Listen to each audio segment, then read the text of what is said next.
Okay, here we are set up in the mill. We're building a Colt pistol, a new slide, a new frame, and all new internal components. This is going to be a full build, and we're going to have to make a cut in the slide in the cam disconnect radius here. The reason we're having to do this is we've noticed that we have a misalignment. After we fit the barrel and proper link pin, we have a flat here that's 40 thousandths back to the barrel feet. We've cut this flat, which is within ideal range to have. Any further back to the rear would cause us to necessarily have a longer link, which would delay our unlocking of the pistol and cause damage between the lugs over time.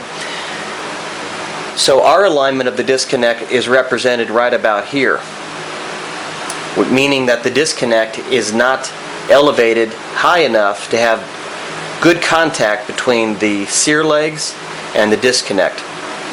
Ours is down, so we have maybe 10 to 15 thousandths contact between the sear legs and the disconnect.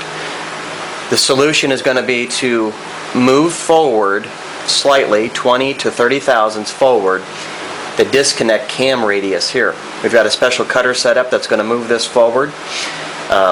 When the trigger is pressed to the rear, the trigger bow pushes the disconnect to the rear slightly and then necessarily pushes the sear legs to the rear, which then rotates the sear nose away from and out of contact with the hammer hooks, allowing the hammer to fall.